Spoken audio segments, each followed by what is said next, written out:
puissant nom de notre Seigneur Jésus-Christ. Et la joie est notre parce que vous êtes connectés sur Internet pour nous suivre. Et je salue tous les frères, toutes les sœurs, tous les bien-aimés qui sont répandus dans le monde entier, aux États-Unis, en Chine, là-bas en France, là-bas la République tchèque, ceux qui sont au Sénégal, ceux qui sont en Afrique du Sud, ceux qui sont à Libreville au Gabon, ceux qui sont au Congo-Kinshasa, qui sont partout dans le monde en train de nous suivre maintenant, même en Guinée équatoriale. Nous vous saluons tous dans le tout-puissant nom du Seigneur Jésus-Christ. Ainsi, nous revenons encore ce matin pour notre enregistrement ou bien notre connexion sur la prédication afin de vous édifier, afin de vous aider à avancer avec le Seigneur pendant cette période, n'est-ce pas, de confinement où tout le monde est assis à la maison, tout le monde ne peut pas adorer Dieu comme il se doit, mais le Seigneur Jésus, par sa grâce, nous a accordé cette occasion afin de vous transmettre cette onction divine au moyen de, n'est-ce pas, de la prédication que nous vous envoyons à l'Internet. Ainsi, nous allons nous mettre debout pour commencer notre réunion de ce matin que nous débuterons avec un petit chant. Alors, nous allons prier. Nous allons chanter combien il est bon, combien il est bon. Combien il est bon, combien il est bon, combien il est bon, mon Seigneur Jésus, combien il est bon, alléluia, oui je le louerai toujours, combien, oh, combien il est bon, combien il est bon, combien il est bon, oui, mon Seigneur Jésus, combien il est bon, alléluia, oui je le louerai toujours. Il nous a créés pour la vie éternelle et nous avons péché et avons tout perdu, mais dans sa bonté il s'est décidé de nous ramener à la vie. Combien il est bon, combien il est bon, combien il est bon, mon Seigneur Jésus, combien il est bon, alléluia, oui je le louerai toujours. Comme un agneau qui vint ici-bas et dans sa chanson pour nous racheter. Depuis ces jours-là, nous pouvons crier, oh mort, où est ton ennemi? Oh, combien il est bon, oh, il est bon, alléluia, il est bon, Seigneur mon Dieu, il est bon, alléluia, oui je le louerai toujours. L'Éternel des armées, le Dieu tout-puissant, le Dieu tout parfait, le Dieu invisible, c'est lui qui tient le monde entier dans sa main. C'est lui qui coordonne toutes choses selon sa pensée. C'est lui, Seigneur Dieu, qui n'a jamais été renversé et qui ne sera jamais renversé. C'est toi le Seigneur Jésus. Le roi de la terre, Seigneur Dieu, on les a monté le coup d'état et leurs trônes ont été renversés. Le roi de la terre, on les a fait tout puissants, notre Dieu, démantelés de leur pouvoir. Mais le diable a essayé avec toi et il n'a pas pu faire tout puissant. Nous sommes dans la joie, Seigneur, d'adorer un Dieu vivant, un Dieu parfait, le Seigneur Jésus-Christ. toi le roi de gloire. Alors nous t'invitons dans cet endroit, parce qu'il est écrit 2 ou 3 qui sont réunis en mon nom, je suis au milieu d'eux. Toi tu es celui qui est fidèle à ta parole. Viens dans notre maison, viens dans mes frères, viens dans mes soeurs, viens dans tous ceux qui sont connectés, Père, dans l'internet. Envoie ton onction, envoie ta présence et guéris les malades, délivre les captifs. Oh Dieu, ouvre les portes fermées afin que tes enfants puissent voir la grandeur de Dieu s'exprimer dans leur vie.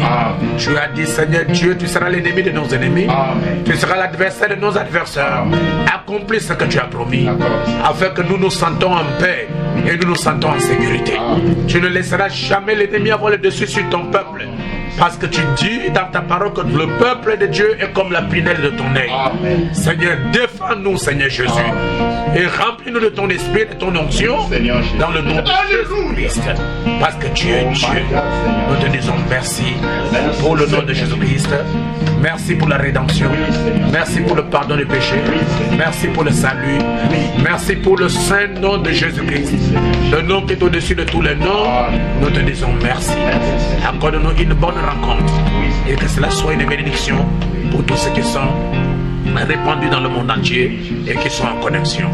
Seigneur, nous ne cessons de maudire cet esprit, cette maladie de coronavirus, qui ne puisse pas avoir de l'emprise sur ton peuple. Il est en train de paralyser les nations, il est en train de paralyser le monde.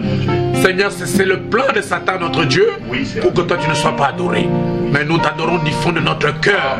Et nous demandons, Seigneur Jésus, de libérer complètement ton peuple de ces liens pour qu'il soit délivré. Oh, n'oublie pas les frères, n'oublie pas les sœurs, n'oublie pas l'épouse de Jésus-Christ. Et n'oublie pas personne l'église de Dieu vivant. Sois béni, toi le Dieu Tout-Puissant. Au nom de Jésus-Christ, nous avons prié. Amen. Bénissons le nom du Seigneur. Merci. Que le Seigneur vous bénisse encore.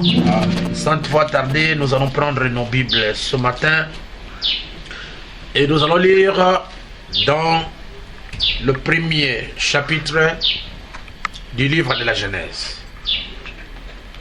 La Bible dit dans la Genèse chapitre 1er, et nous lirons à partir du premier verset. Au commencement, Dieu créa les cieux et la terre. La terre était informe et vide. Il y avait des ténèbres à la surface de la lune et l'Esprit de Dieu se mouvait au-dessus des eaux. Amen. Dieu dit que la lumière soit et la lumière fut. Amen. Dieu vit que la lumière était bonne et Dieu sépara la lumière d'avec les ténèbres. Amen. Dieu appela la lumière jour et il appela les ténèbres nuit. Ainsi il y eut un soir et il y eut un matin. Ce fut le premier jour. Amen. Amen. Nous allons prendre aussi le livre de Jean, chapitre 1er. Nous sommes bel et bien dans le Nouveau Testament. Le premier livre de Jean, chapitre 1er. La Bible dit, au commencement était la parole. Oui. Et la parole était avec Dieu, et la parole était Dieu. Amen. Elle était au commencement avec Dieu. Oui. Toutes choses ont été faites par elle. Oui. Et rien de ce qui a été fait n'a été fait sans elle. Amen. En elle était la vie. Oui. Et la vie était la lumière des hommes. Oui. La lumière, lui, dans les ténèbres, et les ténèbres ne l'ont point reçue. Amen. Amen. Amen. Et pour terminer, nous allons prendre aussi le livre de Colossiens. Colossiens chapitre 1er. Et nous lirons à partir du verset 15. Colossiens chapitre 1er. Et nous lirons à partir du verset 15. Amen. Ce sont des... La parole de Dieu dit ceci. Il est l'image du Dieu invisible, oui. Le premier-né de toute la création. Ah. Car en lui ont été créées toutes les choses qui sont dans les cieux et sur la terre, oui. Les visibles et les invisibles. Oui. Trône, dignité, donc créés par lui et pour lui. Amen. Il est avant toute chose et toute chose subsiste en lui.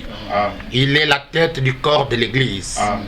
Il est le commencement, le premier-né d'entre les morts, afin d'être en tout le premier. Amen. Car Dieu a voulu que toute plénitude habitât en lui. Amen. Il a voulu par lui réconcilier tout avec lui-même, Oui. tant ce qui est sur la terre que ce qui est dans les cieux, en faisant la paix par lui, par le sang de sa croix. Amen. Amen. Que le Seigneur Jésus-Christ bénisse sa parole. Amen.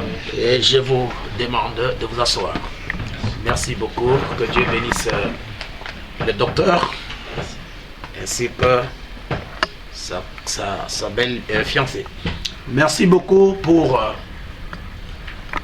être de nouveau autour de cette parole qui nous donne vraiment la vie. Amen. Amen. Alors, j'aimerais aujourd'hui continuer notre étude sur les origines. Et nous avions parlé la fois passée de l'origine de Dieu. Vous voyez, pour donner la réponse à cette énigmatique question de cet être invisible, puissant, infini, insondable, et cet être surnaturel. Alors, dans notre étude, nous avons vu qu'avant Dieu, au commencement, il n'y avait pas de Dieu. Avant lui, il n'y avait pas de Dieu, et après lui, il n'y en aura pas. En d'autres termes, il est le commencement de la vie et le commencement de toute existence. Est-ce que vous pouvez me donner votre amen? Amen. Et je vous ai montré que là-bas, il s'appelait Elohim. Et le terme Elohim signifie celui qui existe par lui-même. Et il était J-H-V-H. Alors que les témoins de Jéhovah ont ajouté les voyelles pour faire sortir le mot Jéhovah. Et il était Adonai. Et il était aussi Melchisedec. Et nous avons vu que ce Dieu qui était invisible, qui était infini, qui était, n'est-ce pas, insondable, ce Dieu qui n'avait ni commencement ni fin, c'était le créateur de toutes choses. Et je vous ai montré qu'avant lui, il n'y avait pas de Dieu, et après lui, il n'y en aura pas. Il est le seul et il est l'unique. Et il est le Dieu vivant. Amen. Amen. Et la Bible nous dit, dans Ésaïe chapitre 43, je vais relire à partir du verset 10 si c'est possible. Ésaïe chapitre 43. La Bible dit ceci. Je lirai à partir du verset 9. Que toutes les nations se rassemblent et que le peuple se réunisse. Qui d'entre eux a annoncé ces choses? Lequel nous a fait entendre les premières prédictions? Qui le produisent leurs témoins et établissent leurs droits. Qu'on écoute et qu'on dise c'est vrai.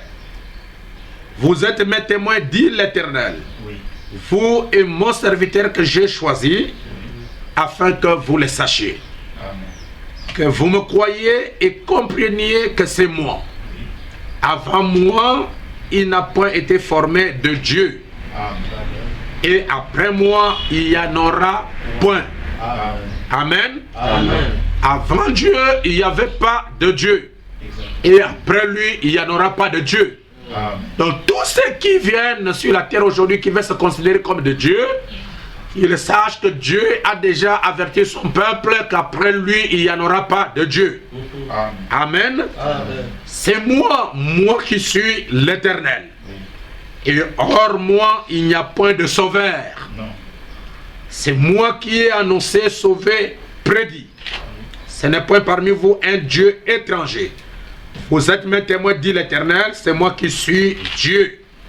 Je le suis dès le commencement, et nul ne délivre de ma main. J'agirai, qui s'opposera? Ainsi parle l'Éternel, votre Rédempteur, le Saint d'Israël. Amen. Amen. Donc il était seul et il existait seul. Et je vous ai montré comment Dans cet être invisible qui remplissait toute l'éternité, il y avait en lui des attributs. Il y avait l'attribut du Père, il y avait l'attribut du Sauveur, il y avait l'attribut du Consolateur, il y avait l'attribut du Rédempteur, il y avait l'attribut, n'est-ce pas, du berger, il y avait l'attribut de médecin, il y avait l'attribut, tous les attributs de sainteté, tous ces attributs étaient dans cet être invisible qui remplissait toute l'éternité et qui planait sur tous les coins et les recoins de l'éternité. Et je vous ai montré que ce Dieu-là avait en lui un plan, avait en lui des desseins. Premièrement, il voulait, n'est-ce pas, se révéler à l'homme. Deuxièmement, il voulait habiter dans l'homme. Et troisièmement, il voulait restaurer ou ramener ou rétablir l'homme dans sa position. C'est pourquoi Dieu n'était pas sauveur avant que l'homme ne tombe dans le péché. Parce que pour qu'il soit sauveur, il faut que l'homme tombe dans le péché afin que ce Dieu-là puisse sauver l'homme. Dieu n'était pas médecin avant que l'homme ne soit tombé malade. Il a fallu que l'homme tombe malade pour que Dieu manifeste son attribut de médecin ou de guérisseur afin que Dieu soit médecin. Est-ce que vous me donnez un amen? Amen. Dieu n'était pas père aussi longtemps qu'il n'avait pas un fils qu'il a créé. Amen. Lorsqu'il a créé son père, premier fils, alors Dieu est devenu père. Amen. Amen. Amen. Dieu ne peut pas être fils. Son premier fils qu'il a créé, c'est celui que nous appelons le Logos. Amen. Celui que nous appelons la parole. C'est ça. Et ce premier fils était exactement à l'image et à la ressemblance de Dieu. En d'autres termes, il était fils, un fils esprit, un fils parole, un fils le Logos ou un fils lumière. C'est pourquoi la Bible dit, c'est là où le commencement, n'est-ce pas, dans la Genèse 0 ou bien dans la Genèse éternelle a commencé. C'est pourquoi la Bible nous dit ceci. Dans Jean chapitre 1er, je vais lire ça, là où nous venons de lire. Au commencement était la parole. Et la parole était avec Dieu et la parole était Dieu. Donc Dieu a créé son premier fils qui était la parole. C'est ça le commencement de la première création de Dieu. Et cette première création de Dieu a commencé dans la Genèse invisible ou bien dans la Genèse 0. C'est pourquoi je vous ai montré la fois passée qu'il y a une double application de la Genèse. Il y a la Genèse 0 ou la Genèse invisible et la Genèse, n'est-ce pas, visible. Alors la Bible dit qu'au commencement était la parole et la parole était avec Dieu et la parole était Dieu. Elle était au commencement avec Dieu et toutes choses ont été faites par elle et rien de ce qui a été fait n'a été fait sans elle. Ça, nous sommes encore dans l'éternité et nous ne sommes pas dans le temps. Amen. Amen. Et comme la Bible vient de nous montrer qu'il est l'image du Dieu invisible. Le Dieu invisible, le Dieu qu'on ne voit pas, il a pris une image. Il a pris, n'est-ce pas, une forme pour qu'on puisse le voir. Cette forme, c'est la première forme de son premier fils qu'on appelle la lumière, le Logos ou la parole. Et vous allez remarquer qu'ils ne pouvaient pas rester tous deux. Dieu le Père et Dieu le Fils. Alors, là il y aura, n'est-ce pas, beaucoup de dieux. Qu'est-ce que Dieu a fait? Le Dieu tout-puissant, le Dieu invisible, le Dieu, n'est-ce pas, insondable, s'est matérialisé dans son Fils. En d'autres termes, il s'est incarné dans cette Logos qui était la parole, qui était la lumière. C'est pourquoi la Bible dit, au commencement était la parole était avec Dieu et la parole était Dieu. Il y a une unité entre le Logos, qui est son Fils, et le Père éternel invisible. Le Père s'est déversé dans son Fils, le Logos, et le Logos et le Père sont devenus un.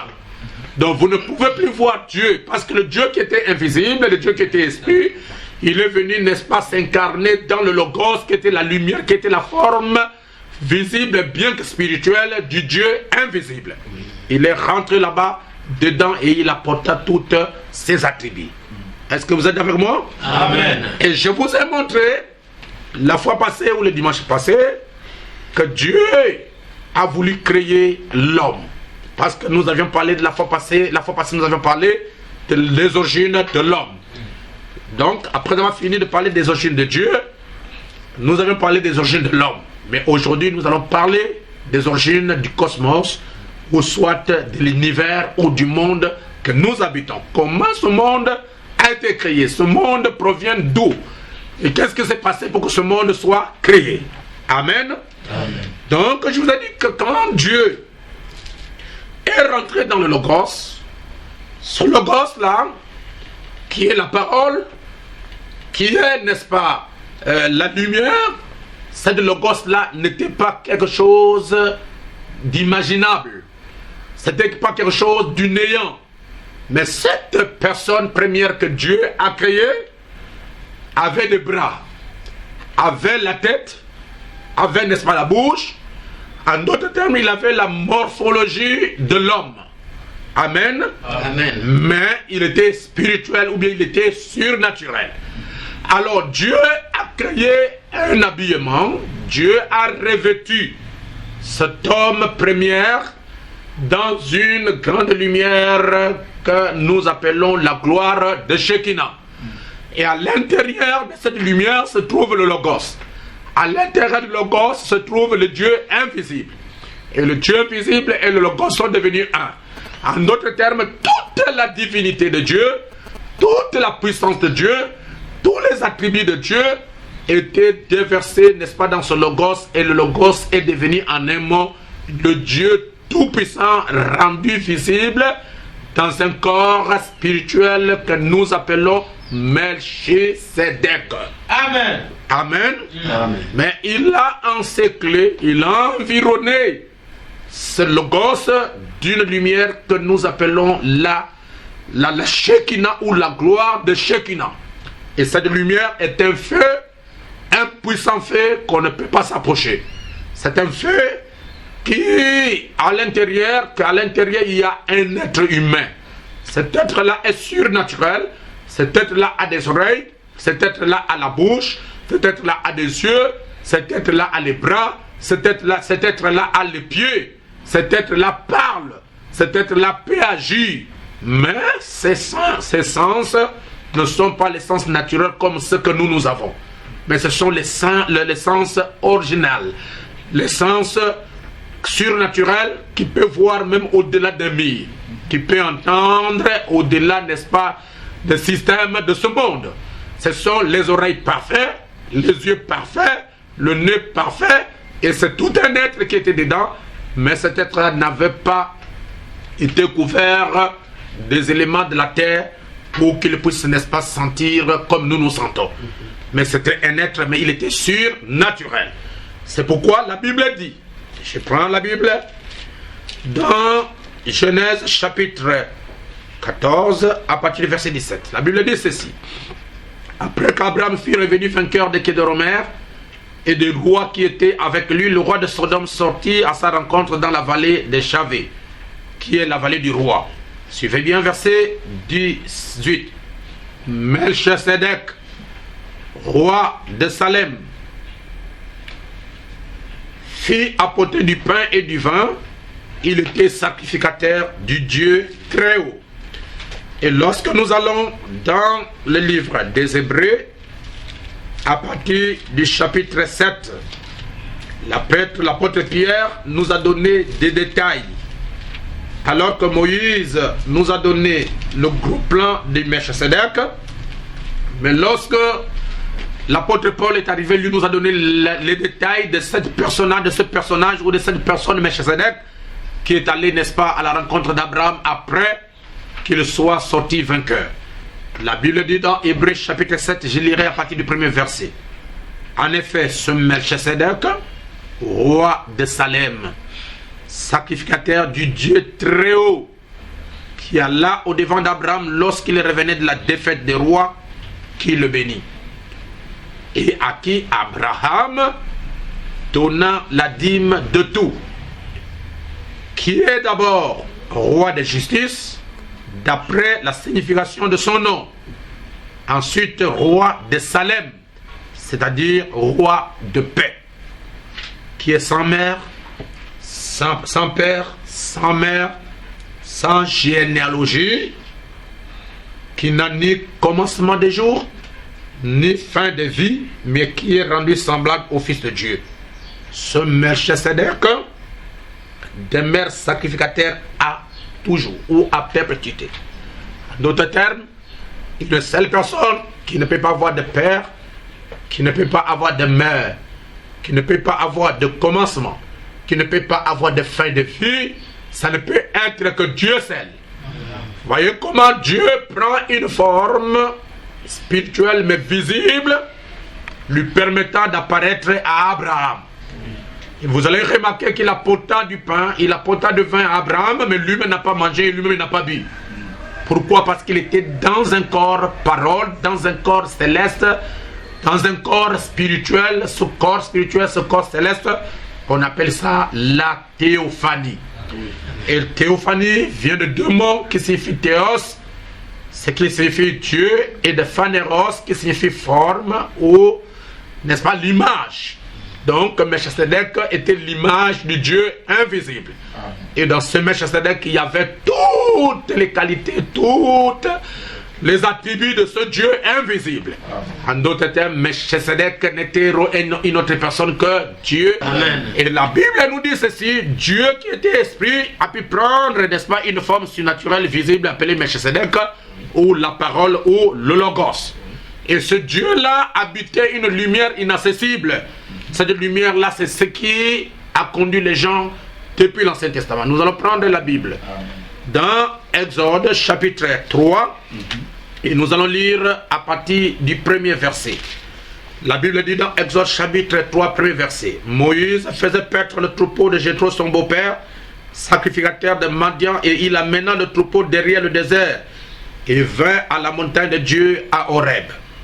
L'ange de l'Éternel lui apparut dans une flamme de feu au milieu d'un buisson. Moïse regarda et voici le buisson était tout en feu et le buisson ne se consumait point. Moïse dit: je vais me détourner pour voir quelle est cette grande vision et pourquoi le buisson ne se consume point. L'Éternel, Amen. Amen. On parle de l'ange de l'Éternel et on parle maintenant de l'Éternel lui-même. L'Éternel vit qu'il se détournait pour voir et Dieu l'appela du milieu du buisson et dit: Moïse, Moïse. Amen. Et il répondit: me voici. Dieu dit: n'approche pas d'ici, ôte tes souliers de tes pieds, car le lieu sur lequel tu te tiens est une terre sainte. Oui. Et il ajouta: je suis le Dieu de ton père, le Dieu d'Abraham, le Dieu d'Isaac et le Dieu de Jacob. Moïse se cachait le visage car il craignait de regarder Dieu. Vous voyez, il y a eu un buisson, qui était tout en feu. Oui. Et dans ce feu-là, il y avait un être humain. Amen. Cet être humain avait la parole, avait la voix, avait la capacité de parler. Amen. Et il s'est exprimé à Moïse pour dire que je suis le Dieu de ton père, Amen. Le Dieu d'Abraham, le Dieu d'Isaac, le Dieu de Jacob. Amen. Et la Bible dit que Moïse a caché son figure parce qu'il craignait de voir Dieu. Oui. Voilà cette gloire de Shekinah où Dieu s'est caché dedans afin de ne pas se faire voir n'importe comment à un être humain. Amen. Mais à l'intérieur, il y avait un Dieu vivant. Amen. Nous allons prendre aussi Exode chapitre 13 et nous lirons à partir du verset 21. Il s'agit ici de la sortie des enfants d'Israël du pays de l'Égypte. La Bible dit: l'Éternel allait devant eux le jour dans une colonne de nuée pour les guider dans leur chemin, et la nuit dans une colonne de feu pour les éclairer afin qu'ils marchassent jour et nuit. Qui allait devant les enfants d'Israël? La Bible dit l'Éternel. Or l'Éternel, ça veut dire que quelqu'un qui n'a ni commencement ni fin. C'est lui, n'est-ce pas, qui ne peut pas mourir. C'est lui qui vit de l'éternité en éternité ou de siècle au siècle. Il s'agit bel et bien de Exode chapitre 19 pour aller vite. Et nous lirons à partir du verset 18. La Bible dit ceci. Il dit: la montagne de Sinaï était toute enfumée, parce que l'Éternel y était descendu au milieu du feu. Cette fumée s'élevait comme la fumée d'une fournaise, et toute la montagne tremblait avec violence. À l'intérieur de ce feu, il y avait l'Éternel.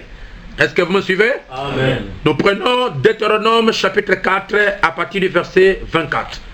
Tout cela, c'est pour vous montrer que Dieu habite une grande lumière, une lumière inaccessible.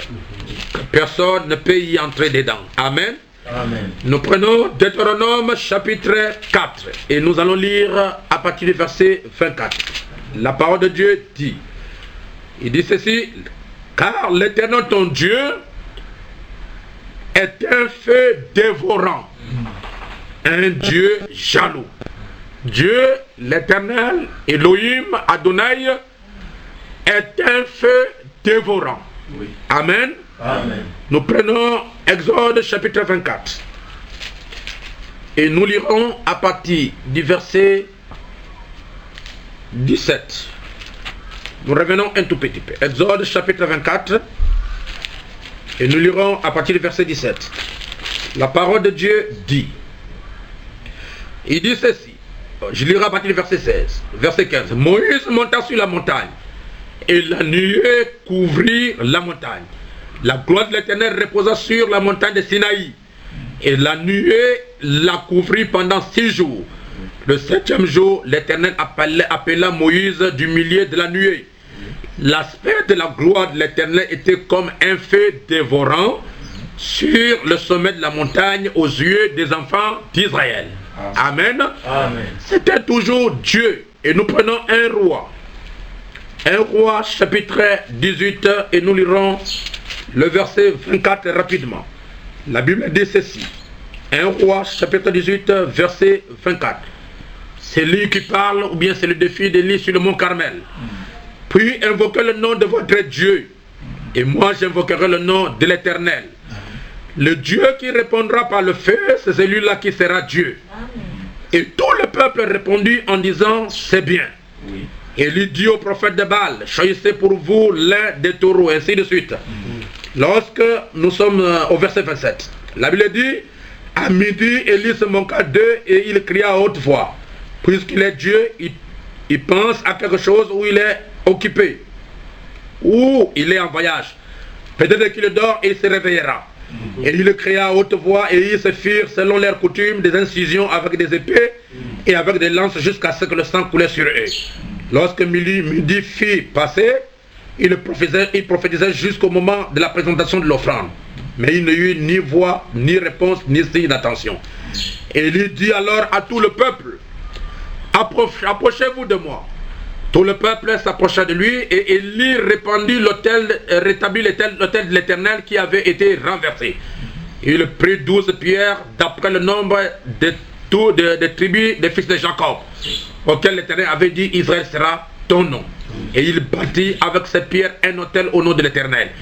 Il fit autour de l'autel un fossé de la capacité de 2 mesures de semences. Il arrangea le bois, coupa les taureaux par morceaux et le plaça sur le bois. Puis il dit, remplissez d'eau 4 cruches et versez-les sur l'holocauste et sur le bois. Il dit, faites-la une seconde fois, et il en fit une seconde fois. Il dit, faites-le une troisième fois, il en fit une troisième fois. L'eau coula autour de l'autel et l'on remplit aussi l'eau le fossé. Au moment de la présentation de l'offrande, Élie le prophète s'enflamma et dit, Éternel Dieu d'Abraham, Dieu d'Isaac, Dieu d'Israël, que l'on sache aujourd'hui que tu es Dieu en Israël. Amen. Que je suis ton serviteur. Amen. Et que j'ai fait toutes ces choses par ta parole. Amen. Réponds-moi, Éternel. Amen. Réponds-moi afin que ce peuple reconnaisse que c'est toi l'Éternel qui est Dieu. Amen. Et que c'est toi qui ramènes leur cœur. Amen. La Bible dit au verset 36, le feu de l'Éternel tomba. Amen. Et il consomma l'holocauste, le bois, les pierres et la terre, et il asseva l'eau qui était dans la fossée. Amen. Ce feu de l'Éternel, c'est ce qui était la couverture, ce qui était, n'est-ce pas, l'habillement du Dieu. Lorsque ce feu est tombé sur l'autel, c'est l'Éternel lui-même qui est descendu sur l'autel et qui a prouvé réellement qu'Élie était son serviteur et que Dieu était de son côté. Amen. Si nous prenons, n'est-ce pas, pour terminer, 2 Rois chapitre 1er, et nous lisons à partir du verset 10. La Bible dit, Élie répondit au chef des 50. Si je suis un homme de Dieu, que le feu descend du ciel et te consume. Amen. Toi et tes 50 hommes, et le feu descendu du ciel et le consumant, lui et ses 50 hommes. Amen. Ce feu qui est descendu du ciel n'était rien d'autre que l'Éternel, le Dieu Tout-Puissant. Amen. Donc nous avons compris que le premier qui fut créé, c'était le Logos ou la parole. Amen. Qui était en d'autres termes l'image du Dieu invisible. Et la Bible dit que toutes choses ont été créées par lui et pour lui. Ça veut dire que c'est le Logos, c'est la parole qui a commencé à créer toutes choses. Et nous avons montré dans l'ordre qu'il y avait trois sortes, ou bien il y avait trois ordres de création. Il y avait l'ordre de Fils, il y avait l'ordre, n'est-ce pas, de cosmos, il y avait aussi l'ordre des serviteurs. Et le premier qui a été créé dans l'ordre de Fils, c'est le Logos, qui est la parole, qui est, n'est-ce pas, Dieu lui-même, se donnant une forme spirituelle visible qu'on peut le toucher. Et le deuxième qui a été créé dans l'ordre de Fils, nous avons Ish et nous avons Isha. N'est-ce pas? C'est-à-dire, nous avons le premier homme, qui nous avons Adam, spirituel, et Ève, spirituelle. Amen. Et après, dans cet ordre de création-là, il y avait d'autres enfants. Et les autres enfants n'étaient pas encore manifestés. Dieu savait qu'il devrait les manifester en leur temps. C'est pourquoi les autres enfants étaient cachés dans les seins du Père, afin d'être matérialisés en leur jour. Et ces enfants qui étaient dans les reins du Père, qui étaient cachés en Père, c'est ce que nous appelons les théophanies. C'est pourquoi Dieu nous a créés avant la fondation du monde. Nous n'avons pas été créés avant le monde. Nous n'avons pas été créés avant les anges. Mais vous avez été créés avant la fondation du monde. Vous avez été créés après que Dieu ait créé le Logos. Dieu a créé Isha et Dieu a créé Isha. C'est là où nous aussi nous avons été créés. Mais Dieu ne nous avait pas encore manifesté. Il avait d'abord manifesté le Logos, il a manifesté Isha et il a manifesté Isha. Mais nous étions gardés ou bien protégés dans les reins du Père. Mais le Seigneur savait qu'un jour il devrait nous manifester. Alléluia. C'est pourquoi, chers frères, chères sœurs, à vous qui nous écoutez aujourd'hui, qui partagez avec nous cette, n'est-ce pas, ce repas délicieux de la parole de Dieu, vous devez connaître que Dieu ne pouvait pas créer seulement le Logos et le laisser comme ça. Dieu avait un plan, Dieu avait un destin. Je vous ai dit qu'il voulait, n'est-ce pas, se révéler à l'homme. Il voulait habiter dans l'homme et il voulait, n'est-ce pas, rétablir ou restaurer l'homme dans sa position perdue. Dieu savait en lui-même qu'un jour l'homme tomberait. Dieu savait en lui-même que l'homme s'écarterait de lui. Alors Dieu se manifesterait comme étant le sauveur. C'est la raison pour laquelle, chers frères, chères sœurs, dans Genèse chapitre 1er, à partir du verset 26, nous lirons la parole et la Bible dit. Amen. Avancez. C'est Dieu qui parle. Merci beaucoup pour votre encouragement. Dieu dit ceci. Puis Dieu dit, faisons l'homme à notre image selon notre ressemblance. Et qu'il domine sur les poissons de la mer, sur les oiseaux du ciel, sur les bétails, sur toute la terre et sur tous les reptiles qui rampent sur la terre. Verset 27, Dieu créa l'homme à son image. Il le créa à l'image de Dieu, il créa l'homme et la femme. Et nous avons vu la fois passée que cet homme qui a été créé à l'image de Dieu selon Genèse chapitre 1er, à partir du verset 26, n'était pas un homme de chair, mais il était un homme esprit. Pourquoi est-ce qu'il était un homme esprit? Parce que la Bible nous dit qu'il a été créé à l'image et à la ressemblance de Dieu. Or, Dieu n'avait pas un corps de chair. Dieu était esprit. Et la Bible nous dit dans Jean chapitre 4, nous lirons à partir du verset 20 que Dieu est esprit. Il faut que ceux qui l'adorent en esprit et en vérité. Nous sommes dans Jean chapitre 4 à partir du verset 23. Mais la fois passée, j'avais glissé une petite erreur en disant Genèse chapitre 4. Ce n'était pas Genèse chapitre 4, mais c'était Jean chapitre 4 à partir du verset 23. La Bible dit, mais l'heure vient et elle est déjà venue où les vrais adorateurs adoreront le Père en esprit et en vérité. Car ce sont là les adorateurs que le Père demande. Verset 24, Dieu est esprit. Et il faut que ceux qui l'adorent en esprit et en vérité. Dieu est esprit. Ceux qui l'adorent doivent l'adorer en esprit et en vérité. Et dans Genèse chapitre 2, premier verset 25-26, Dieu a dit, faisons l'homme à notre image et selon notre ressemblance. Et Jean 4, verset 20 nous dit que Dieu est esprit. Donc le premier homme qui fut créé n'était pas un homme de chair. Il était un homme esprit comme Dieu parce qu'il était à l'image et à la ressemblance de Dieu. Cet homme-là, on l'appelle dans le langage théologique Ish. Mais dans cet homme qui fut créé à l'image de Dieu, il y avait en lui un esprit féminin et un esprit masculin. Il était l'homme à l'image de Dieu, mais en lui il y avait l'esprit masculin et l'esprit féminin. Dieu savait que l'esprit féminin ne devrait pas rester dans cet homme-là pour toujours. Dieu devrait le manifester un jour. Parce que cet esprit féminin doit aussi prendre la chair.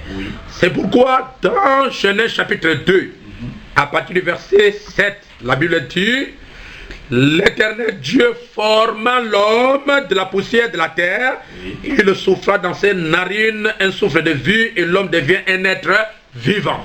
Donc nous avons ici deux hommes.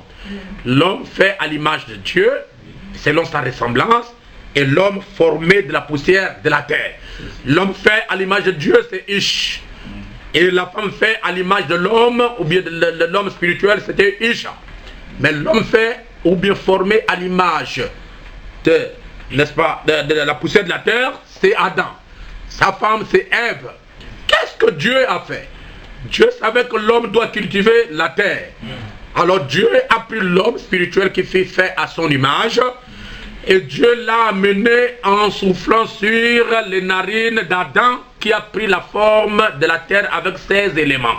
C'est pourquoi dans Adam, homme, Adam, poussière, il y avait le calcium, il y avait le potassium. Est-ce que vous pouvez me donner un amen? Il y avait dedans, n'est-ce pas, le sel, il y avait le zinc, il y avait le sucre, il y avait l'oxygène, il y avait l'hydrogène, il y avait le calcium, il y avait le fer, il y avait aussi les phosphates, il y avait aussi les atomes. Dans cet être-là, il y avait le pétrole. Dans cet homme-là, il y avait le magnésium.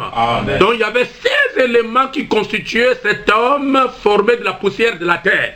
Ce sont les 16 éléments de la terre. Mais à l'intérieur, Dieu a mis le calcium, Dieu a mis le pétrole, Dieu a mis le potassium, Dieu a mis le magnésium, Dieu a mis le sel, Dieu a mis le zinc, Dieu a mis le sucre, Dieu a mis l'hydrogène, Dieu a mis l'oxygène, Dieu a mis le phosphate, Dieu a mis le calcium, Dieu a mis le fer, Dieu a mis l'atome.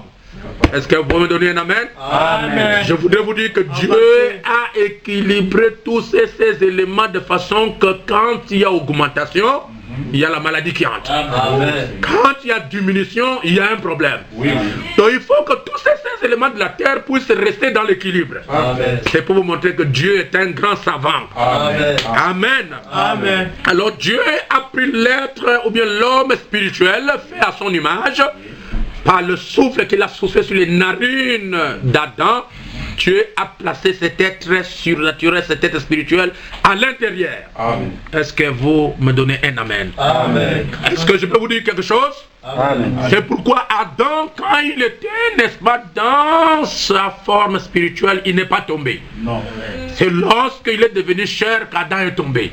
Et je vais vous dire aussi que Dieu, Adam n'a jamais failli dans son esprit. Non. Mais Adam a failli dans son corps. C'est pourquoi Dieu, quand il est venu pour juger l'homme, Dieu n'a jamais puni l'intérieur d'Adam. Dieu n'a jamais puni Adam spirituel. Dieu n'a jamais puni Adam théophanique, mais Dieu a puni Adam la chair. Qu'est-ce que Dieu avait dit? Tu es poussière, tu retourneras à la poussière.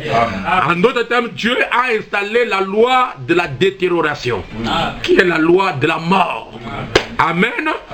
Donc lorsque tous les éléments de la terre que Dieu a placés dans l'homme s'arrêtent, n'est-ce pas, de fonctionner, c'est ce qui appelle ou bien qui interpelle la loi de la destruction ou la loi de la détérioration ou la loi de la mort. C'est là où ça s'installe. Amen. Amen. Donc, Adam qui était dans le jardin d'Éden, à l'intérieur, il y avait un autre Adam. Et c'était Adam qui était à l'intérieur qui contrôlait l'Adam naturel. C'est pourquoi Adam ne pouvait pas pécher. Pourquoi Pourquoi? Parce qu'il était dans la création originale. Oui. Mais la femme que Dieu a placée à ses côtés, c'est par elle que l'ennemi est rentré pour amener le péché. Amen. C'est pourquoi la femme a été créée pour séduire et pour être séduite. Amen. Et le prophète messager nous dit, ce qui a mené la chute, c'est la beauté. Amen. C'est pourquoi aujourd'hui, lorsqu'un homme veut devenir beau, il y a en lui quelque chose qui ne va pas. Parce que dans la création originale, alléluia, c'est la femme, n'est-ce pas, que Dieu a créé, qui était vraiment une être, quelque chose qui était vraiment séduisante pour attirer. Et la beauté extérieure attire toujours. C'est pourquoi dans le système de publicité, pour attirer la clientèle, il faut qu'on place d'abord une femme. Voilà. Dans la musique, il faut qu'on place la femme. Voilà. Dans la publicité, dans les inventions, il faut qu'on place la femme. Amen. Pourquoi? Parce que dans la femme, Dieu a mis la loi de la chute. Amen. Alléluia. Amen. Mais dans l'homme, Dieu a mis la loi, n'est-ce pas, de la restauration. Amen. Et les deux étaient devenus un dans un corps appelé, n'est-ce pas, Ish. Et quand Dieu a créé l'homme, Dieu a séparé l'esprit féminin de l'esprit masculin. Amen. En le faisant dormir, Dieu a soutiré Ish.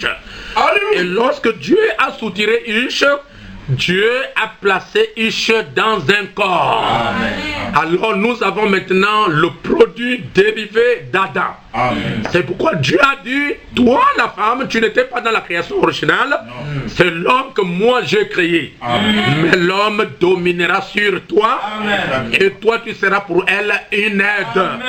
C'est pourquoi quand une femme ne veut pas aider ou bien prendre soin de son mari, il y a quelque chose qui ne va pas. Amen. Est-ce qu'on peut me donner un amen? La femme a été créée pour être l'aide du mari. Amen. En d'autres termes, lui enlever les chaussettes et les chaussures quand il vient du travail. Oui. Donnez-moi un amen. En d'autres termes, lui enlever la chemise quand il a chaud. Oui. En d'autres termes, lui servir. Ce n'est pas l'homme qui doit servir la nourriture à la marmite. C'est la femme qui doit servir la nourriture à l'homme. C'est dans l'ordre. Est-ce que je peux aller même plus loin? Amen. La femme a été créée pour laver son mari. Donnez-moi un amen. Amen. Parce qu'elle est une aide. Amen. Pourquoi? Parce que quand l'homme est en train de laver, vous voyez, quand il met la main ici pour laver le dos, la main sera courte. Amen. Il faut une autre main qui est une aide pour parvenir à ce que, n'est-ce pas, le gratte corps arrive dans tout le corps. Amen. Elle a été créée pour être une aide. Oui, oui. Et la Bible dit que l'homme doit dominer sur la femme. Amen. Et lorsqu'une femme commence à dominer sur un homme, cette femme-là a la nature de Jézabel. Amen. Et Jézabel, la première femme à avoir la capacité de dominer sur son mari Akab. Amen. C'est comme la Bible nous enseigne, ce n'est même pas Akab qui dirigeait le pays. Celui qui dirigeait le pays, c'était Jézabel. Amen. C'est elle qui donnait les ordres, c'est elle qui donnait les lois, c'est elle qui faisait tout. Amen. Akab n'était qu'une marionnette qui obéissait à ce que la femme a dit. Amen. Mais aujourd'hui, par la parole, par l'évangile, nous renversons la tendance afin de ramener l'homme à sa position et de mettre la femme à sa position. Amen. L'homme est le chef et la femme est l'associée du chef. Amen. Lorsque la femme prend des décisions à la place de l'homme, il y a quelque chose qui ne va pas. Est-ce que quelqu'un peut me donner un amen? Amen. Donc cet homme, la Bible nous parle. Ok, merci beaucoup, j'ai trouvé. C'est dans Apocalypse chapitre 21, nous lirons à partir du verset 9. Puis un des 7 anges qui tenait les 7 coupes remplies des 7 derniers fléaux vint. Et il m'adressa la parole en disant, viens, je te montrerai l'épouse, la femme de l'agneau. N'est-ce pas? Viens, je te montrerai qui? L'épouse, virgule, la femme de l'agneau. Et nous savons que l'agneau c'est Jésus-Christ. Parce que Jean-Baptiste a dit, voici l'agneau de Dieu qui ôte le péché du monde. L'agneau dont la Bible parle ici, ce n'est pas l'animal. Parce que l'animal n'a pas une épouse. On dit l'épouse, mais non, n'est-ce pas, la femelle. L'épouse et la femme de l'agneau. Il s'agit de Dieu, il s'agit de Jésus-Christ lui-même. Alléluia. Amen. Amen. Donc, il avait une femme et Dieu a fait sortir cette femme qui était cachée en lui pour qu'elle soit manifestée et on l'appela du nom de Ève ou bien de Isha. C'est-à-dire, Adam n'est rien d'autre que Ish rendu manifeste. Adam n'est rien d'autre que le premier homme dans une chair humaine, manifesté dans la chair. Amen. Amen. Alors, je fais aussi une remarque qui a fait la buzz pour dire, qui a fait, n'est-ce pas, un choc à l'internet.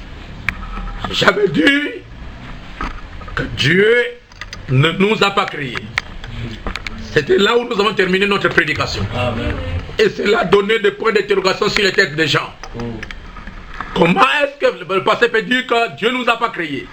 Je vais vous expliquer les mystères. Nous ne lisons pas la Bible comme un journal. Dans la Bible, il y a des mystères. Dieu, dans la première création, dans l'ordre de la création, bien l'ordre de création, il a créé un. Si vous avez compris, répétez-moi, il a créé un, le Logos. Et après, il a créé qui? Ish. Après, il a créé Ish. N'est-ce pas? Vous et moi, nous n'étions pas là. Soyons sincères. N'ayez pas peur et nous n'allons pas nous blesser. Ou bien nous n'allons pas, n'est-ce pas, qu'est-ce que je vais dire? Nous n'allons pas, n'est-ce pas, choquer Dieu ou bien blasphémer. N'est-ce pas? Vous et moi, nous n'étions pas là. Mais en d'autres termes, nous étions là. Mais nous étions dans des formes spirituelles, cachées dans le Dieu spirituel. Lorsque le Dieu spirituel a fait le voyage dans le Logos, Dieu nous a transférés, nous a transplantés dans le Logos. Amen. Amen. Après, quand Dieu a créé Adam, il a pris une loi, il a placé la loi là dans Adam. La loi que Dieu a placée dans Adam, c'est la même loi que Dieu a placée dans les animaux, et c'est la même loi que Dieu a placée dans les oiseaux, et c'est la même loi que Dieu a placée dans les poissons. C'est quelle loi? C'est la loi de la reproduction des espèces. Amen. Est-ce que vous pouvez dire Amen? Amen. Donc, qu'est-ce que Dieu a créé au juste? Vraiment, ça serait quelque chose de circulant. Dieu a créé nos esprits. Dieu a créé notre esprit. Dieu a créé nos âmes. Amen. Amen. Mais quand tu as reproduit la chair de l'homme, Dieu a fait participer l'homme et la femme dans la création. C'est-à-dire, Dieu a associé l'homme et la femme dans le mystère de la création. C'est pourquoi l'homme va donner ce que nous appelons les spermes ou les semences. Ok? Amen. Et la femme va donner ce que nous appelons l'ovule. Or, les germes, la sémence ou les spermes, c'est ce qui produit le sang de l'homme. C'est ça l'hémoglobine. Maintenant, l'ovule, c'est ce qui forme le corps. Donc, dans le mystère de la création, la maman donne son ovule. Et le papa donne son sang, son germe, l'hémoglobine. Lorsqu'on met tout ça ensemble, ça forme le corps de chair que nous avons. Amen. Il n'y a pas d'amen? Amen. Alors Dieu vient ajouter quelque chose que l'homme est incapable de donner. C'est quoi? C'est l'esprit. C'est pourquoi Dieu met l'esprit dans un corps formé de l'homme et de la femme. C'est ça la loi de la reproduction. Donc dans la loi de la reproduction des espèces, comme la Bible parle dans le livre de Genèse, Dieu a associé la femme et Dieu a associé l'homme. C'est pourquoi Dieu a dit, multipliez-vous et remplissez la terre. Amen. Non, donnez-moi un amen s'il vous plaît. Amen. Et depuis lors, Dieu ne descend plus pour commencer à créer les gens et puis prendre le souffle et mettre dedans. Non, il a donné cette capacité de créer à l'homme lui-même. Amen. L'homme doit produire son espèce. L'homme doit produire son semblable. Mais Dieu vient simplement au moment de l'accouchement. Alléluia. Pour mettre, n'est-ce pas, le souffle de vie que l'homme est incapable de créer. Si l'homme était capable de créer aujourd'hui, alors les robots vont parler. Voilà. Si l'homme était capable de créer aujourd'hui, la vie de créer aujourd'hui, alors les fleurs artificielles vont commencer à devenir comme les fleurs naturelles. Voilà. Donc Dieu a privé cette capacité à l'homme, mais Dieu l'a gardé lui-même depuis le temps ancien jusqu'à nos jours. Voilà. Et aussi longtemps qu'un monde existerait, et qu'il y aura des gens qui seront nés, Dieu a donné la capacité de mettre au monde à l'homme et à la femme. Amen. C'est pourquoi il a dit chaque sémence doit se reproduire selon son espèce. Amen. En d'autres termes, les hommes produiraient les hommes. Amen. Amen. Amen. Lorsque les gens de la science nous disent que nous venons des singes, moi je ne crois pas ça. Non. Parce qu'avant que nous puissions venir des singes, il faut que le premier homme soit singe. C'est ça. Et la continuité, ça serait des singes. Vraiment. Jusqu'à la fin, le dernier homme qui naîtrait sur la terre serait un singe. Voilà. Ce n'est pas qu'il est singe au début, Non. et au milieu, il s'est redressé pour devenir homme. Ça, c'est une fausseté et une fausseté de la science. Amen. Je crois que c'est là où la science a failli. Amen. Est-ce que vous êtes avec moi? Amen. C'est pourquoi nous remarquons une chose qui est très importante. Dans la loi de la création de l'homme, l'homme a reçu en lui la capacité de se reproduire selon son espèce. Amen. Est-ce que je peux vous dire quelque chose? Amen. L'homme aussi est un petit créateur. Amen. Amen. Amen. Sinon Dieu aurait dû rentrer dans chaque maison et commencer à créer les enfants. Non. C'est l'homme qui crée. Ouais. C'est fort à dire, mais c'est la vérité. Amen. C'est l'homme qui crée son espèce, Amen. qui crée son semblable, qui crée son bébé. C'est ça. N'est-ce pas? Amen. Pourquoi alors Dieu pouvait-il créer la femme et créer l'homme? Dieu savait que ces gens-là, à un certain moment de la vie, ils vont se retrouver pour créer encore leur semblable. Amen.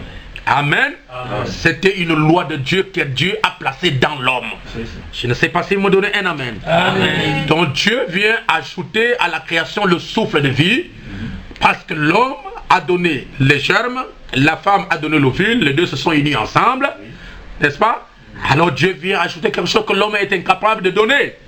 Quelque chose que l'homme est incapable de créer, c'est le souffle de vie. Amen. Parce qu'il n'y a qu'un seul homme qui peut créer le souffle de vie, c'est l'Éternel. Amen. C'est Dieu. Même Satan est incapable de créer. Jamais. Amen. Amen. Il ne s'est pas marié. Non. C'est un ange. Alléluia. Amen. Il n'a pas de sexe. C'est un ange. Il n'a pas de sexe. C'est pourquoi l'ange, je veux dire, Satan ne peut pas créer. Non. Mais qu'est-ce qu'il fait? Il possède simplement ce qui a été créé afin de faire exercer son pouvoir. C'est ça. Mais lorsque l'homme comprendra qu'il est le créature de Dieu, Oui. alors l'homme redeviendra ce qu'il était au commencement. Amen. Amen. Amen. Amen. Alors dans ce cheminement des choses, nous allons un jour revenir à ce que nous étions. Oui. Pourquoi? Parce que lorsque l'homme est venu sur la terre, Dieu a mis son esprit dans l'homme. Amen. Dieu a mis son image en lui dans cet homme appelé Adam. Amen. Lorsqu'Adam a péché, cet être surnaturel a quitté Adam. Alléluia. Et Adam est devenu comme un animal. Oui. Adam est devenu comme, n'est-ce pas, quelque chose qui n'a pas de conscience. C'est ça. En d'autres termes, il est rentré dans un état de l'inconscient. Ok. Amen. Amen. C'est pourquoi le péché est venu et le péché a séduit le monde entier. Oui. Mais le désir de Dieu est que l'homme redevienne ce qu'il était au commencement. Amen. C'est pourquoi il fallait que ceux qui sont de Dieu reçoivent la parole dans leur cœur. Alléluia. Et en recevant la parole dans leur cœur, Dieu va commencer de nouveau à créer votre image. Amen. Cette image, il ne créera pas au ciel et il viendra vous le déposer. Amen. Dieu créera ton image en toi-même. Amen. Amen. Parce que vous êtes un être qui devrait recevoir cet être surnaturel. Amen. Je ne sais pas si quelqu'un peut me donner un amen. Amen. Donc Dieu, en créant cet homme, dans cet homme, il y avait des choses, il y avait des éléments de la terre comme je vous ai dit la fois passée. Les 16e. Et les 16 éléments. Et Dieu a fait dormir l'homme. Lorsque Dieu a fait dormir l'homme, il a soutiré quelque chose. Selon la médecine, Dieu a été le premier anesthésiste. Amen. Est-ce que quelqu'un peut me donner un amen? Amen. Il n'est pas seulement le premier anesthésiste, Dieu aussi était le premier chimiste. Amen. Comment, pasteur? Vous pouvez dire que Dieu était le premier chimiste. Pourquoi? Parce que dans le corps de l'homme, il y a une molécule Ok. d'hydrogène, il y a deux molécules d'oxygène. Oui. Or, l'oxygène est le molécule, mais c'est la chimie. Oui. Amen. Dans l'homme, il y avait la chimie. Oui. L'homme, en lui, Dieu a placé la biologie même. Oui. Pourquoi? Parce que il y a tout un cycle que Dieu a placé dans une femme. Oui. Ce cycle-là, c'est la biologie. Oui. Est-ce que vous me suivez bien? Amen. C'est la loi même de la reproduction. Oui. Dieu a placé, n'est-ce pas, dans une personne l'anatomie. C'est ça. Amen. Amen. Dans l'homme, il y a même la physique. Oui. Pourquoi? Parce que l'homme est composé de 4 lumières. C'est ça. Dans l'homme, il y a 4 lumières cosmiques. Amen. C'est la parole. Ce sont ces lumières qui permettent à l'homme Oui. qu'on puisse lui tirer la photo. C'est ça.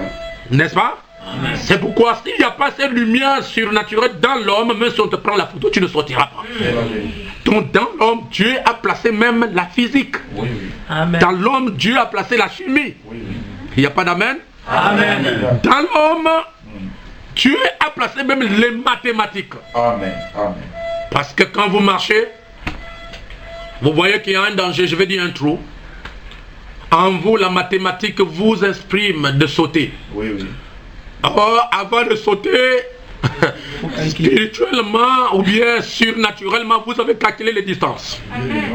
Je ne sais pas si vous êtes avec moi. Amen, pasteur. Si votre mathématique qui est en vous ne calcule pas les distances, quand vous sautez, vous allez échouer. C'est la vérité. Mais lorsque les mathématiques qui sont en vous sont bien exprimées, Oui. lorsque vous sautez, vous atteindrez le but sans avoir un danger. Amen. Il n'y a pas d'amen à cela? Amen. Dans l'homme, il y a même la philosophie. Oui, oui. L'homme raisonne. Amen. Dans l'homme, il y a la psychologie. Oui. Amen. Amen. Toutes les sciences que nous voyons sur la terre là se trouvent dans l'homme. Amen. Et s'il y a une science qui ne confirme pas l'homme, cette science-là est fausse. Oui. Amen. Amen. Donc, chers frères et sœurs, c'est ce que nous avions vu en bref. Maintenant, vous me permettez de pouvoir terminer. C'est ça. Vous me direz, mais vous allez terminer, mais nous n'avons pas encore, n'est-ce pas, terminé toutes choses. Je vais être bref. Et peut-être dans quelques minutes, je vais terminer exactement la création du cosmos ou la création du monde ou de l'univers. Je voudrais vous faire remarquer quelque chose. Ça me fait du bien moi-même quand j'ai noté ça. Amen. Amen. Dieu savait qu'un jour, il y aurait des poissons dans l'eau. Vraiment. Dieu savait qu'un jour, l'homme doit marcher sur la terre. Oui. Amen. Amen. C'est pourquoi Dieu devrait créer d'abord l'eau avant le poisson. Oui. Donnez-moi un amen. Amen. Dieu doit créer la terre avant l'homme. Oui. C'est pourquoi dans la création, l'homme était la dernière création. Oui. Pourquoi? Parce qu'il doit habiter sur la terre. Oui. Le poisson doit habiter dans l'eau. Oui. Les oiseaux doivent, n'est-ce pas, voler sur les arbres. Dieu créa les arbres. Dieu créa, n'est-ce pas, la terre. Dieu créa l'eau avant de créer ses habitants. C'est ça. Je ne sais pas si vous me suivez. Amen. Maintenant, je vais vous faire remarquer quelque chose de très, très, très important. Quelque chose qui ferait du bien à tout le monde. N'est-ce pas? C'est cette création du cosmos. Donc, quand la Bible dit au commencement, Dieu créa les cieux et la terre, la Bible nous montre les cieux. Quand vous regardez les cieux, c'est avec X à la fin. C'est ça. Ce n'est pas le ciel et la terre. N'est-ce pas? Mais les cieux. Makolo. Vous voyez que le cieux, il y a X pour montrer qu'ils sont nombreux. Mais la terre, il n'y en a qu'une seule. Ok. Vous voyez que la terre est au singulier, Oui. mais les cieux sont au pluriel. Oui. Ces cieux que Dieu a créés au commencement, c'est d'abord les atmosphères d'en haut. Ok. Et dans ces atmosphères d'en haut, dans ces cieux que Dieu a créés, il y a les planètes. Amen. Amen. Amen. Nous avons les Mercure, C'est ça. nous avons les Vénus, Ok. nous avons la Terre, Ok.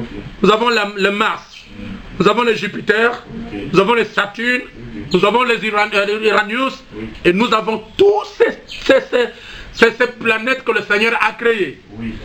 Mais nous avons combien de planètes? 12. Actuellement c'est 12, n'est-ce pas? Je crois que c'est comme ça. 12. Mais remarquez quelque chose. Il y avait 9 planètes Oui. qui ont été découvertes en premier. Oui. Mais la science a poussé trop loin pour découvrir d'autres planètes. Par exemple, le Pallas, le Cérès, quelque chose comme ça. Et puis le Vesta, ce sont d'autres, les Junons, ce sont d'autres planètes qui ont été ajoutées. Nous avons aujourd'hui, nous avons des planètes lumineuses ou bien des planètes gazeuses. N'est-ce pas? Des planètes qui émanent du gaz. Il y a aussi des planètes lumineuses. Qui peut dire Amen à cela? Amen. Mais remarquez quelque chose, nous en avons maintenant 12. Mais il y a le soleil qui est autour de ces 12 planètes. Vous voyez? Et toutes ces planètes, il n'y a pas une planète qui dépasse le soleil.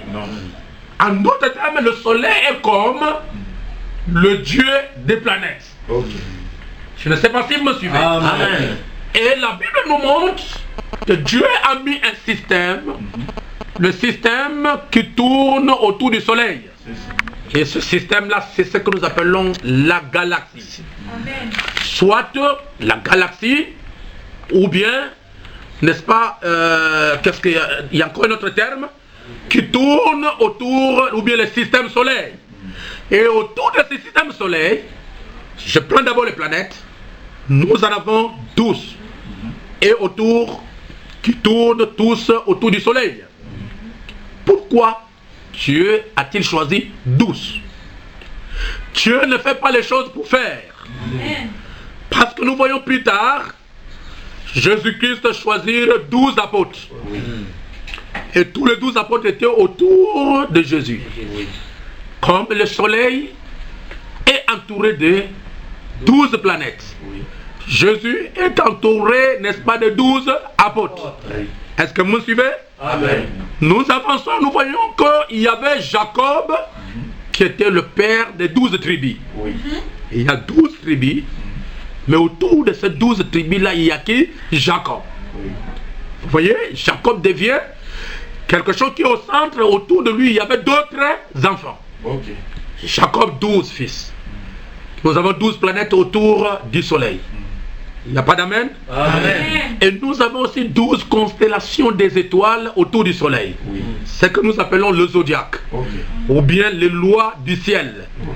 Et lorsque Jésus-Christ est arrivé, il a choisi aussi 12 apôtres. Pourquoi 12 au ciel? 12 dans l'Ancien Testament, 12 dans le Nouveau Testament. Ce n'était qu'un type. Les 12 planètes autour du soleil, c'est l'image de 12 apôtres autour de Jésus. Les 12 enfants d'Israël autour de Jacob, c'est l'image de 12 disciples de Jésus-Christ, 12 apôtres de Jésus autour de Jésus. Tout cela n'était que l'image. Et Dieu, après avoir créé les cieux, c'est-à-dire les planètes, Dieu a créé la terre. Pourquoi la terre? Parce qu'il sait qu'un jour l'homme doit la cultiver. Il sait qu'un jour les animaux marcheraient sur la terre. Amen. Il sait qu'un jour l'homme vivrait par les produits de la terre. C'est pourquoi nous voulons maintenant voir comment la terre est venue en existence.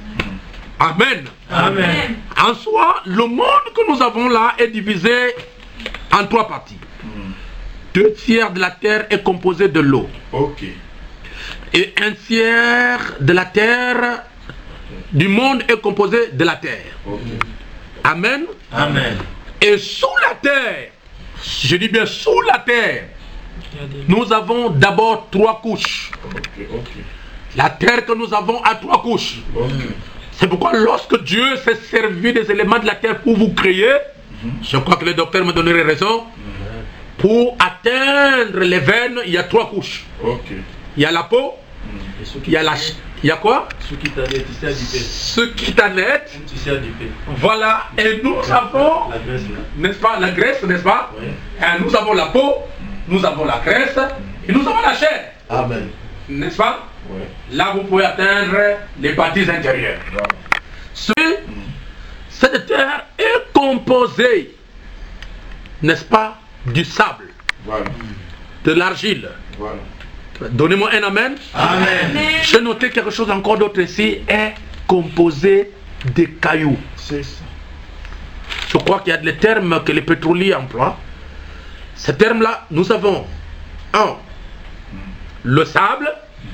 Lorsque vous creusez, il y a, n'est-ce pas, les cailloux.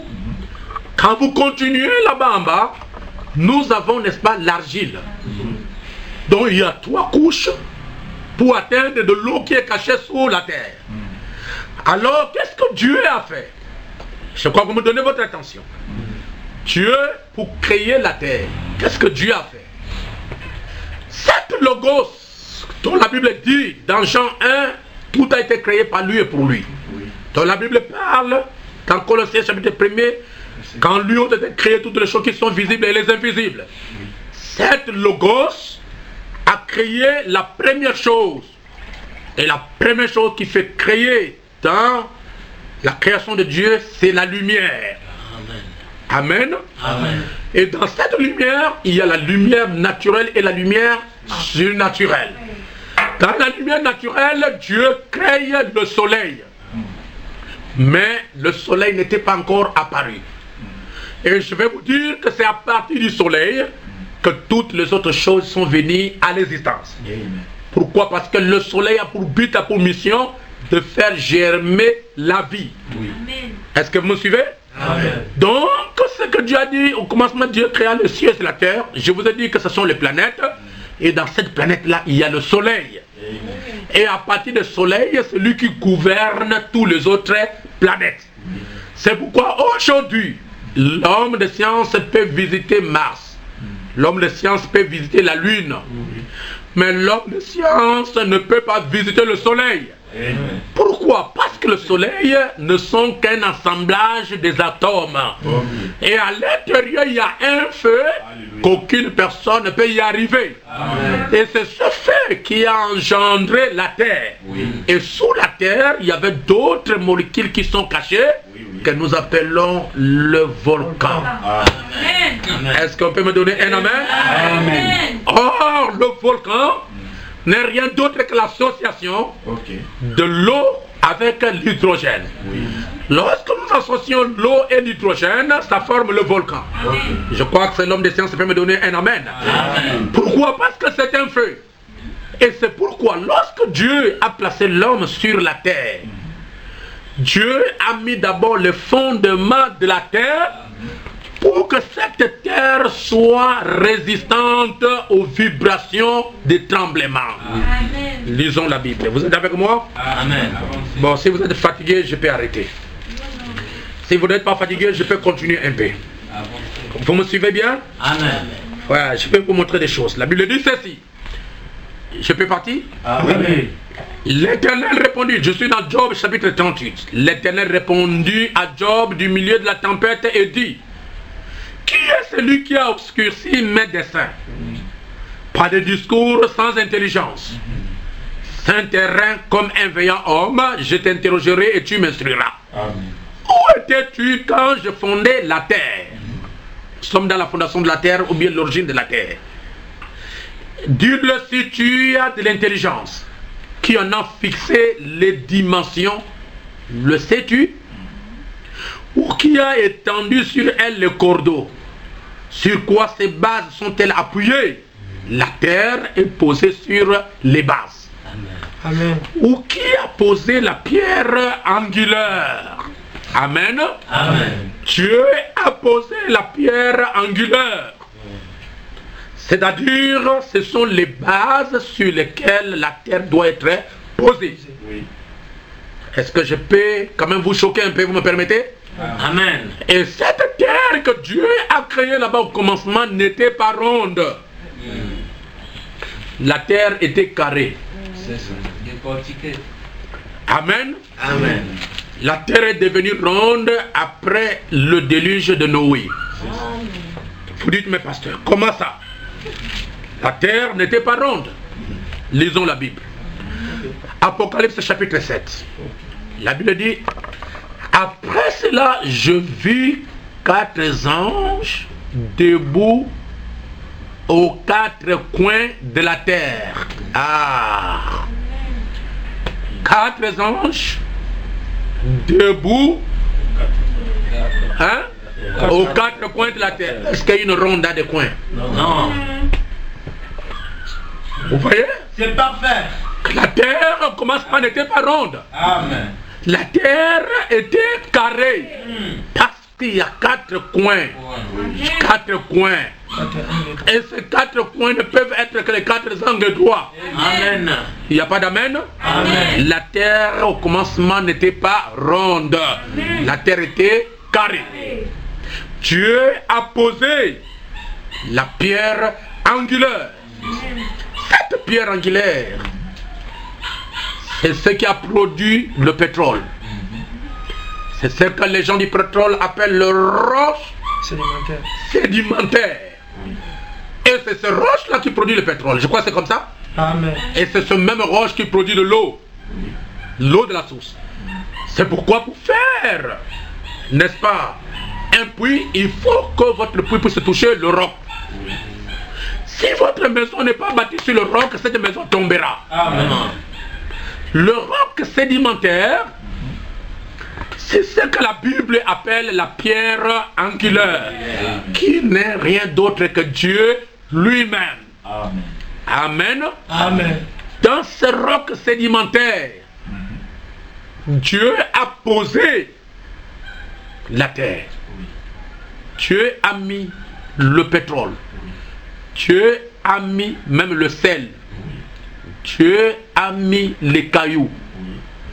Dieu, n'est-ce pas, pour solidifier la terre face aux secousses des tremblements de terre, Dieu a mis les diamants.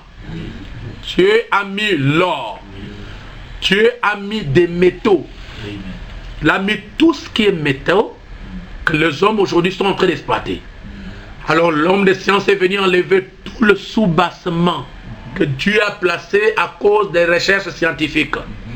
Ce qui montre qu'aujourd'hui, la terre est devenue comme un œuf creux, où il n'y a plus, n'est-ce pas, de support. En cas d'une secousse, d'un tremblement de terre, toute cette terre-là va s'ébranler. Pourquoi? Parce que ce que Dieu a mis en dessous pour soutenir la terre, l'homme a tout enlevé. Amen. Amen. En d'autres termes, l'homme est en train de creuser dans un trou où l'humain va mourir. Ok, revenons un peu.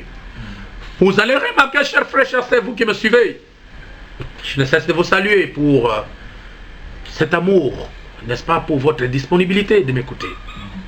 Vous allez remarquer, chers frères, que Dieu, qui est le Logos, il a en lui l'attribut du Créateur. Il a créé les anges commencent à l'adorer, on l'appelle Dieu. Dieu va maintenant manifester le cosmos. Et le premier qui fut créé, là-bas, c'est la lumière. Et il y a la lumière naturelle, la lumière surnaturelle. Cette lumière naturelle qui amène toutes les choses à l'existence au grand soleil, le Logos s'est mis en rotation. Lorsque le Logos s'est mis en rotation, il y a eu un atome qui s'est détaché du Logos. Cet atome est sorti de lui comme une boule de feu. Et à l'intérieur, il y avait des molécules. Ce sont les molécules des atomes. Et après cela, il y a eu une fragmentation. Et cela a continué à faire un mouvement et Dieu arrêta cela. Lorsque Dieu arrêta cela, puisque cela brûlait, cela aimantait du feu, cela aimantait, n'est-ce pas, de la chaleur, cela aimantait de la puissance, alors Dieu lui donna le nom du soleil. Amen. Amen.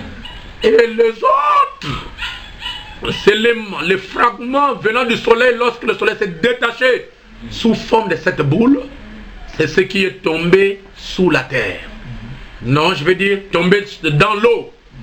Puisqu'il y avait de l'eau dans tous les espaces, ces éléments détachés du soleil sont tombés dans les eaux.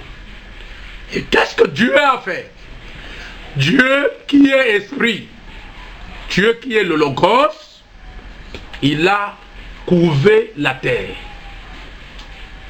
Il a couvé la terre. Dieu a couvé la terre comme une poule est en train de couver ses œufs. La chaleur surnaturelle de Logos, de la colonne de feu, a diminué la quantité des eaux. Donnez-moi un amen. Amen. C'est alors que les parties détachées du soleil, qui sont les explosifs, ont commencé à sortir. Lorsque ça a commencé à sortir, c'est ce que nous appelons la terre. Dites amen. Amen. En d'autres termes, la terre c'est une explosif. Pourquoi? À l'intérieur, il y a des gaz.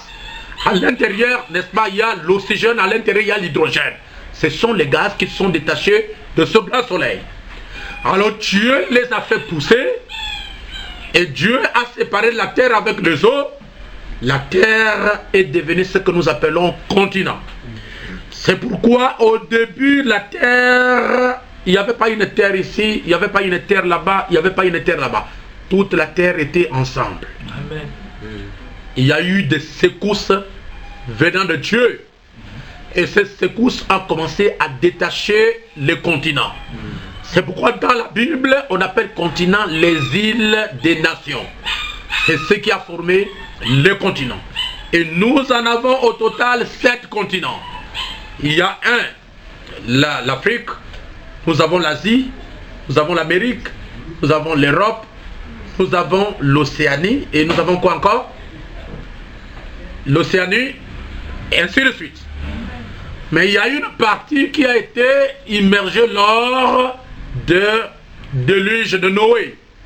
Et cette partie-là, c'est l'Atlantique. C'est sous les eaux, c'est sous la terre. C'est cette partie que le diable s'est emparé de faire un deuxième monde. Ou bien le monde des génies, ou le monde des petits créateurs scientifiques. Ça, nous en parlerons dans la démonologie. Amen. Amen. Donc nous remarquons que la terre s'est subdivisée. Et alors, cette terre est composée à la fois des explosifs. Nous avons la terre que nous habitons. En dessous, il y a le gaz, il y a le pétrole, il y a l'oxygène, il y a l'hydrogène. Donc Dieu n'a pas besoin de tuer quelqu'un, mais Dieu a la capacité simplement de faire exploser quelqu'un par milieu dans lequel il habite lui-même. Amen. Amen. C'est cette terre que nous avons aujourd'hui. Et la terre a été créée par la parole parlée. Lorsque Dieu a dit que la lumière soit, et la Bible dit que la lumière fut. Et à partir de cette lumière, les autres choses ont commencé à venir en existence. Est-ce que vous dites Amen à cela? Amen. Donc tout provient du Logos. Tout provient de Dieu. Et nous avons ces étoiles où il y a le gaz, il y a l'essence, il y a le pétrole, il y a même l'hydrogène, il y a l'oxygène. Tout ça, nous trouvons ça sur la terre. Et lorsque Dieu crée l'homme, Dieu soutire quelques éléments de la terre et il le place dans l'homme. C'est pourquoi dans l'homme, il y a l'hydrogène et il y a aussi l'oxygène. Et nous avons le pétrole que Dieu a placé dans l'homme. Pourquoi? Parce que c'est pas que Dieu a pris le pétrole comme... Non, non. Dieu s'est servi des éléments de la terre afin de former le monde de terre pour placer l'homme spirituel. Amen. Nous sommes arrivés à la fin aujourd'hui. Que le Seigneur Jésus-Christ vous bénisse. Amen. Amen. Merci beaucoup. L'Éternel des armées, le Dieu tout-puissant, le Dieu parfait et le Dieu merveilleux. Tu es grand et tellement grand. Lorsque nous voyons les planètes, Seigneur Dieu tout-puissant se superposer les uns les autres. Alors que Seigneur, ils ne sont pas attachés sur quelque chose. Mais ils sont, Père tout-puissant, notre Dieu, suspendus. Lorsque nous voyons la lune, Seigneur, lorsque nous voyons le soleil, ce n'est pas que le soleil est suspendu sur un cieux. Ce n'est pas que le soleil est suspendu sur quelque chose. C'est une grande boule de feu. Oh, suspendu, Père tout-puissant, dans l'air libre. Mais l'homme de science continue à faire des recherches. Mais derrière, Seigneur, ces planètes, derrière la lune, derrière le soleil, il y a une intelligence. Et cette intelligence, c'est toi, le Seigneur Jésus-Christ. Amen. Seigneur, tu as placé les choses de manière que cela ne puisse pas déranger le cosmos. Non. Cela ne puisse pas déranger l'homme qui habite la terre. Non, Seigneur. C'est pourquoi aujourd'hui, ils ont fait des recherches, ils ont trouvé qu'il y a des grands cailloux dans d'autres planètes qui sont en train de survoler. Et l'homme se pose la question d'où viennent ces choses.